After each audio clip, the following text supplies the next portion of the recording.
Hey everybody, thanks for listening to the El Toro's podcast, exclusively now on Anchor.fm.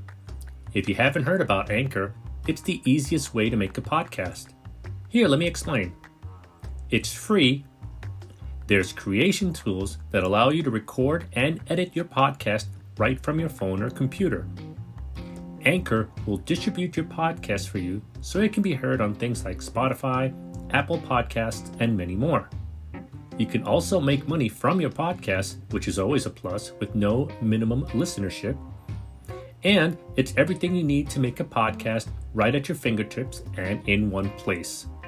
I can't believe it took me this long to switch over to Anchor.fm, but I couldn't be happier now. So, get yourself started and download the free Anchor app now, or go to Anchor.fm to get started.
What's going on, everybody? Welcome back to another edition of El Toro's podcast. And yes, your ears do not deceive you. El Toro has returned. I hope everybody's doing quite well these days. I have been absent, as you all have been aware. It's been quite a while since I actually released a new episode of the podcast, and I figured what better way than the present to actually put one out, right? And it's convenient that I'm doing this now in the passing of November 4th, which was my birthday. And I finally turned 45, so it's very exciting. I had an amazing birthday long weekend. And I figured what better way for me to actually return with a podcast than right after my birthday, after having taken some time off from work and, well, experiencing probably one of the best pay-per-views I have seen thus far this year in 2020. Why don't we get started with the show? So first things first, my absence. You guys probably have seen my Instagram post not too long ago on social media on the El Toro's podcast Instagram page. But for those of you that have not, I'll just sum it up as best as I can. I have been pretty much not in the best state of mind when it came down to, little things here and there. Physically, I've been fine. Thankfully. Everything has been good, thankfully, as far as my health of my family, so on and so forth. Short of me blowing out my back, carrying laundry up the steps, causing me to stay home pretty much for that week that I was supposed to be scheduled to be traveling into the city, and taking an actual sick day. Like, those people who know me know that I don't take sick days. I have to be extremely ill for me to even consider not being able to, call in, to consider not coming in, for starters. Or I have to be in a position where I can barely get up. Now, everything was going fine that morning, and I was able to get up. I didn't have any issues. I felt a little tightness in my lower back, but nothing out of the ordinary. Things that usually can be resolved by stretching. And I hadn't been stretching for quite a while. I'm like, okay, let me drop off wifey at the train station. My daughter at daycare. Wait until my son's bus arrives at his scheduled bus pickup. Drop him off there and then head over to pick up the laundry. No issues loading the laundry from the laundromat into the car. The issue was grabbing the laundry and bringing it up to the second floor. So I used my knees. I bent with my knees, picked it up. And as soon as I started getting closer and closer to the door to unlock the apartment, something popped. And it wasn't a crack. It was a pop. But it wasn't a pop that something broke. Because that would have been probably a little bit more excruciating. But something popped or something clicked.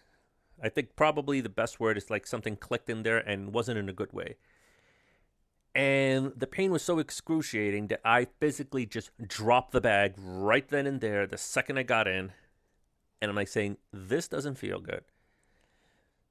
So I have a chiropractor that I go to close to the house that is usually available during the mornings.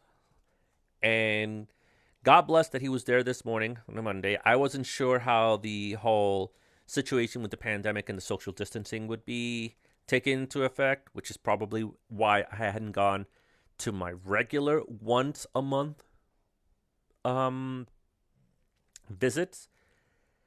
But I had been fine. I had been stretching. I had been doing everything that I needed to do for the most part. And I didn't feel the need to have to go, especially since I haven't been picking up, going underneath desks and all that fun stuff during this whole pandemic thing and while I've been working. So, all right. I head over to the chiropractor and thank God he was open. Thank God there was a social distancing rules in effect. And he was able to see me. And he readjusted my entire back to the point where, he probably gets this so often that he's used to this. I try my best not to curse him out. And I was very close this time. Very, very close this time to the point where I basically yelped, Jesus, Mary, and Joseph. In my head, I wasn't thinking Jesus, Mary, and Joseph. I was saying, shit, motherfucker. But I didn't say that. I don't want to say that. Because I know it's not his fault. It's mainly mine, because I'm supposed to be going once a month for regularly scheduled readjustments. So, and God bless my chiropractor, Dr. Zimbardo. Fucking love him to death here in Westchester County. I said those words, and he says, yes, they sent me here to help you with your back.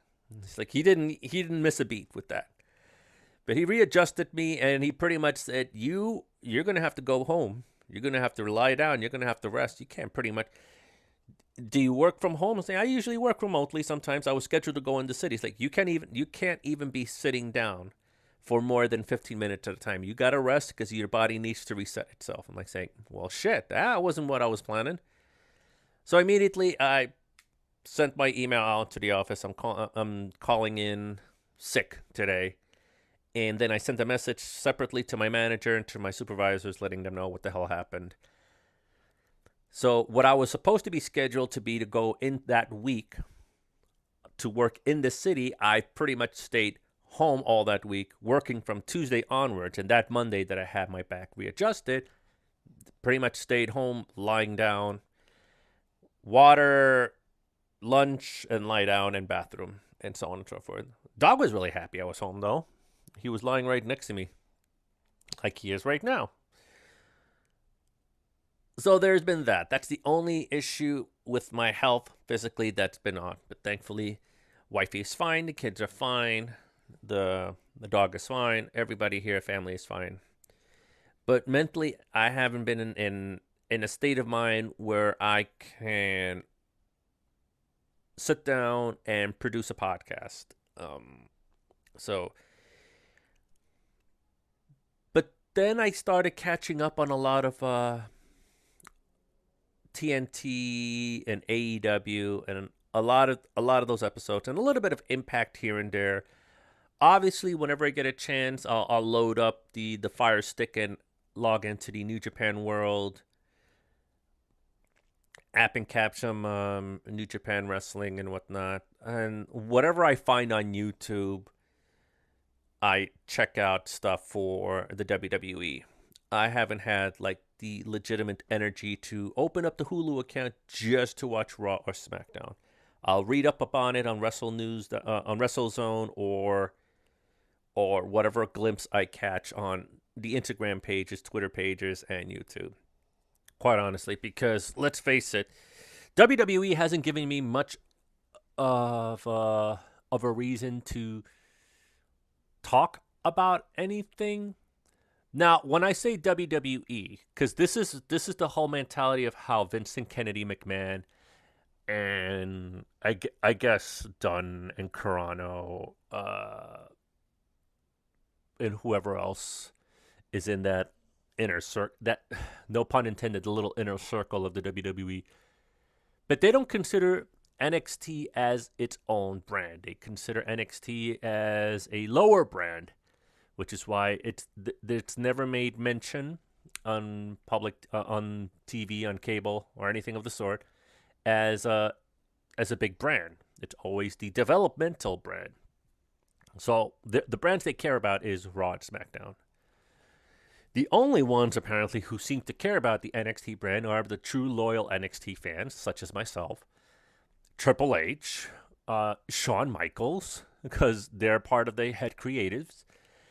And if I can put any NXT programming and any NXT TakeOver pay-per-view next to any Raw, SmackDown pay-per-views, and NXT is always going to win. Hands down.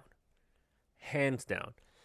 Because the way that they're doing NXT is they're actually telling you a story with wrestling right up until there's the main event for that story. And then they finish it off with the main event of that story, or there'll be a to be continued to that story. Not a lot of talking. And what's happened with Raw and SmackDown, it's been the bastardization of what professional wrestling used to be, unfortunately. I'm sorry. I have a lot of friends who are on the main roster. I have a lot of people who I love who are on the main roster. But let me just call a spade a spade. And the storyline telling that they've been doing with Raw and SmackDown hasn't been the best. Okay? That's just the bottom line. I haven't been interested at all. They've taken amazing, amazing superstars, such as Finn Balor, such as Bobby Roode, freaking Kalisto, the Lucha Bros, the Lucha House Party, Hell, even the Ascension. They took the Ascension, who was like the most dominant group in NXT, and they made them into a joke when they came onto the main roster. And it's depressing. It's very sad because these people have a lot of talent. Clearly, they have a lot of talent, and you're turning him into a laughing fucking stock. So it's quite sad what they have done. It's even harder. It's even harder for me to admit what they've done with EC3. EC3 came on board. He was fucking awesome. I will admit I didn't like EC3 at first when I first saw him TNA. But then I started growing on him because he legitimately really worked very, very hard to showcase himself as a wrestler, as a charismatic athlete. And then he came into NXT and I was freaking happy. But then he went right into the main roster and they made him into a joke. And that lasted as long as he lasted being there. It was very sad. So I haven't been following a lot of the WWE product. I follow NXT, and I'm loving still what they're doing with NXT. But I will have to say, though, I will have to admit that AEW has been stepping up tremendously. They have been doing one hell of a great job with their storylinings. And suffice to say that this past weekend's pay-per-view of Full Gear was probably one of the best AEW pay-per-views I've seen to this date ever. Every single storyline, I was invested in every single storyline that took place, all the storytelling that they've done in all of the Dynamite shows, everything you've seen on Twitter, on Instagram, what have you, has built up to the pay-per-view, delivering the hype. And it was probably one of the best freaking pay-per-views I've seen. Personally, I would have done... No, you know what? Scratch that. Everything was done perfectly. Personally, to me. Yes, granted, I have a lot of wrestling friends who are currently competing in AEW. And this is me trying not to be biased. Because guess what? I have a lot of friends who are in the WWE too. And I can't really say that much about what they've done there. Let me put it into this perspective. So there's a couple of people who are currently in Retribution. Okay? One person who not only have I met, I've interacted with them. They are incredible human being. They are supremely talented. And they've been kicking ass in NXT this entire time. And then they come over to the main roster and they get fucking squashed. It's like almost like Vincent Kennedy McMahon and that little tiny circle of people, the squash club, let's call it, the squash club. If they see anybody getting any momentum in NXT and they have a chance to bring him onto the main roster, their primary goal is to fucking squash them. They say, see, oh, look, they were in Demento and we just squashed him because we're the better brand. I mean, that's the impression that I keep getting. I will say this, though, that two storylines right now, out of everything that's going on with the WWE at the moment, there's only two storylines that I actually legitimately like. And it's the storyline where Alexa Bliss is a part of the Firehouse Club with the Fiend and has this allegiance with the Fiend, and her eyes keep like flaking out and turning into this white iris possessed type thing. And now they took a page out of Lucha Underground with Drago with the whole spitting, the whole slimy spit, but in her case it's the red slimy spit coming out of her mouth. That shit's awesome. I mean, it's really original, and I fucking love Bliss. I love Alexa Bliss. For somebody who wasn't viewed as the big thing in NXT, she has fought to prove herself. And look, you know what? She's proven herself again, man, that she is a valuable player in the WWE. So that storyline with The Fiend and Alexa Bliss has been pretty much awesome. And the other storyline that's happening right now, believe it or not, is with, I like to call the Samoan Dynasty. If you actually look it up online and Google, the Samoan Dynasty is a real thing, okay? With Roman Reigns, the Usos, and just look it up. That storyline is pretty cool. I didn't follow the whole thing. I managed to catch like the last glimpse of it, but that's actually a pretty good storyline. The whole Bayley Sasha Banks, I already knew where the hell that was going through. I knew Sasha was going to actually win the freaking belt. That really did not freaking surprise me one bit. Everyone was like saying, oh, Sasha's not going to win, or Bayley's going to retain, or something's going to happen. Like, I already knew right off the bat, the second that they signed that match, that was going to be, they're going to give this to Sasha. I'm going to leave it at that because I know there's a lot of Sasha Banks fans out there. And don't get me wrong, Sasha Banks is extremely talented. She is a great athlete in the ring. I love the work that she does. I just don't like how much of a prima donna she became. Quite frankly. Thinking that her shit don't stink. Okay? That's my biggest issue right now with her. Okay? In my theory, and this is just my opinion, but my theory is she bitched and complained and moaned about the fact that she's doing all of this stuff and she hasn't gotten a shot at the title or anything of the sort. This is probably the WWE's way. It's like saying, you know what? Let's end Bayley's longest reign right now, just to shut Sasha up and put the belt on her for a little bit. And sure enough, they gave her the belt, and what's going on now? Looks like Carmella is now coming into the fray to challenge for the championship. So, surprise, surprise there. I would not put it past anybody where that Charlotte is going to return. She's going to come to SmackDown, and she's going to beat Sasha again and become champion. And you know what? I can deal with Charlotte Flair being champion more than I can deal with Sasha being champion, okay? Because Charlotte Flair is not a bitch. Charlotte Flair is not a prima donna. And Charlotte Flair is all about the fans. Whether you're paying or not, okay? That's where I'm going to leave it at. I'm not denying the talent between all of these wrestlers. I just have an issue with the personalities of some of these wrestlers, unfortunately. Like, I'm not denying the fact that Brock Lesnar was a great wrestler. He's a very entertaining wrestler when he wants to be. He will put in the effort when it needs to be.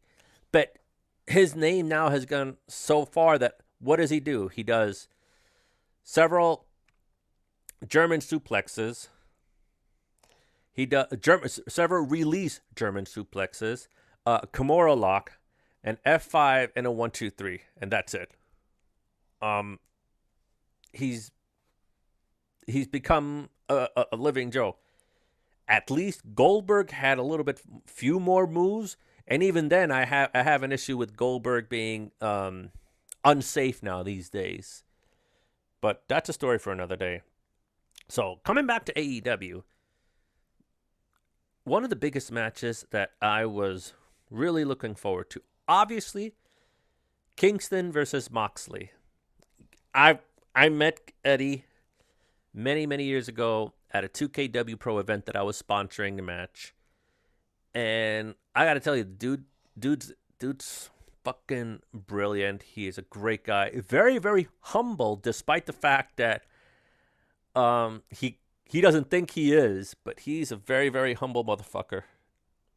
I love the guy to death, and I've been supporting him for many years. I managed to catch a lot of the matches when he was in Chikara Wrestling. Obviously, when he was in Impact. Definitely when he was with the NWA. And then When he made that appearance, I really was hoping that he would get a contract with AEW, and sure enough, they signed him. And I was so fucking happy for him. I'm so proud of this guy. I really thought that he was going to win the championship belt this past weekend. I was a little heartbroken at first because I'm an emotional guy and I always want to see my friends succeed. But then I started thinking about it, and he did win. Let me explain. He may have lost the match and not have gained the AEW World Heavyweight Championship belt, but what he won is that the entire world, the entire fucking wrestling world, not just in the United States watching through brlive.com, not just the people who were watching on like cable TV pay-per-view, but anybody who purchased the pay-per-view over Fight TV overseas in England, they got to watch one of the most intense rivalries, promos, matches leading up to this culmination of this main event match. And he won. Regardless of him winning the title, now everybody knows who Eddie Kingston is. He is the toughest son of a bitch out in this whole fucking wrestling world. And I couldn't be more prouder of that guy than I am right now. So, Eddie Kingston, mi hermano, great fucking job. And this is not the end, dude. I have a good feeling about your future and that belt, okay? We just have to work harder and harder than ever, and I have a feeling that you're going to get another shot soon. But you have proven everybody in the entire world that you are, no bullshit, one of the best wrestlers out there. So everything about the pay-per-view I really liked. It had me invested. You should have seen me going crazy with the TNT Championship match with Darby Allin, now the new champion, going up against Cody Rhodes, which was awesome that he was able to get his name back because the WWE didn't complete filing the patent trademark on the name Cody Rhodes. So they just let it go, and Cody just jumped on it and took the trademark back. And he's now Cody Rhodes again. So I was really happy to see Darby Allin win, but I was going apeshit. Now, the funny thing is about that, look, my daughter during the weekend usually goes to bed between either 8 o'clock or 9 o'clock in the evening, depending on how tired she is, whether or not she's napped during the day, and so on and so forth. So this was around the time that it was time for her to go for a nap, and I am losing my shit watching the matches and the close pins and the moves and the reversals for this match. And as soon as my daughter walks in, and my wife walks in with her little nightcap that she usually drinks like a bottle of milk before she goes to bed, and I'm losing my shit. I'm grabbing the pillow. I'm like punching the pillow. And my daughter said, "Daddy, what are you doing?" And it's like, I'm watching this match. It's like, oh, look at his face. Obviously talking about Darby Allin. So she was like invested too, but she wanted to go to sleep. But she wanted to keep watching the match because Daddy was watching and it was intense. So my wife is telling me, should I just take our daughter into the other room and put her to sleep over there? It's like saying, no. Because now that I know she's in here, I'm not going to make as much noise. And sure enough, I'm like biting the pillow. I'm like holding everything inside. And then when our Darby won the belt, my daughter had just popped up to give the bottle back, the empty bottle, so this way she can lay down. The second I knew that she was up and then I saw Darby win, I lost it. I'm like, yes! And then my daughter just went, yay! Her hands up. It was like really fucking cute. But this entire pay-per-view has this entire weekend, has brought back the light that I needed back in my mind and in my heart to be able to like put this podcast together. So, yes, November the 4th was a Wednesday, but I usually take the day of my birthday off. I didn't in this case simply because it was in the middle of the week. Didn't make any sense for me to take a Wednesday off only to come back to work on Thursday. So what I did is I did take the Friday off. And I had worked some extra time. So I had, oddly enough, I had time in the bank to be used at a later time to take off. I had enough time. So which I did is I worked on Thursday for about 2.5 hours. And then I took my, I guess, call it comp time. My comp time off the remaining hours of the day for Thursday. So I had all of the afternoon of Thursday off, my entire Friday off, obviously Saturday, Sunday, and today is back to work day, Monday. But I got to tell you, between all of that, celebrating my birthday, and having that entire time off has really given me a little bit more of clarity, a little bit more of some nice energy in me.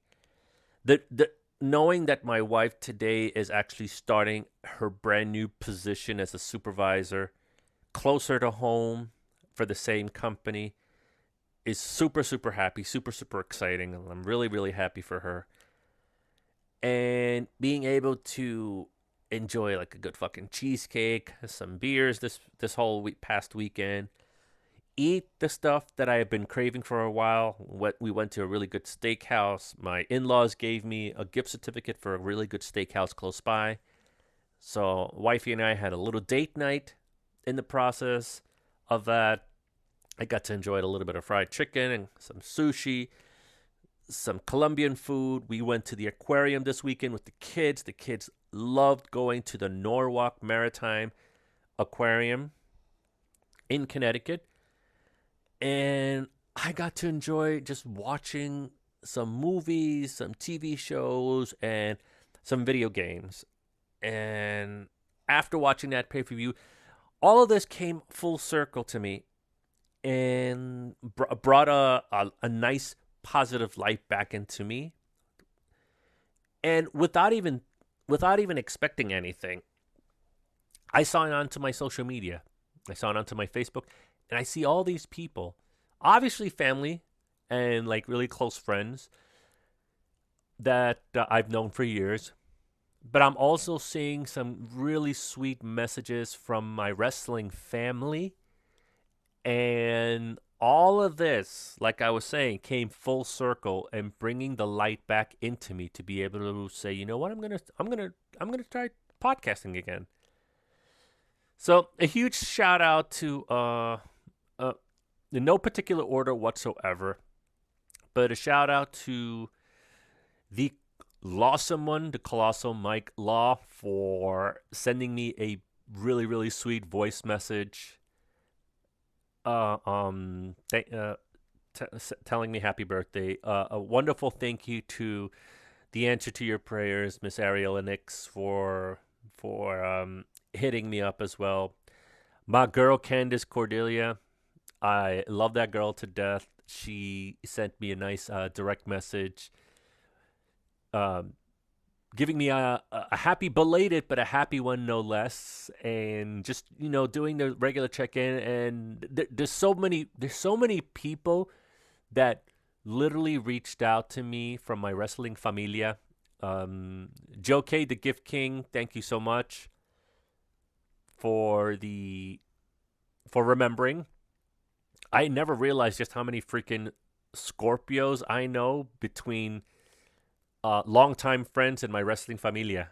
It's crazy. It's fucking crazy. So that was really, really cool. But I encourage everybody to go ahead, go to brlive.com and purchase the pay-per-view. Yes, the pay-per-view already took place, but once you purchase the pay-per-view, it's yours to keep. And you can watch it anytime from the BR Live app. You can watch it from your web browser. If you have a smart TV, just load the BR Live app on your Roku device, on your Fire Stick, on your Apple TV, and just watch a pay-per-view there. You're not going to be disappointed. It was a really, really good pay-per-view. So that's it for me, guys. I hope you guys are doing really, really well. It is a wonderful, wonderful, lovely day today, Monday, in New York. And we're hoping that you guys are going to be okay. We're hoping you guys are staying safe. Please continue to wear your mask. Please respect your 6 feet apart. Do your social distancing. Wash your hands.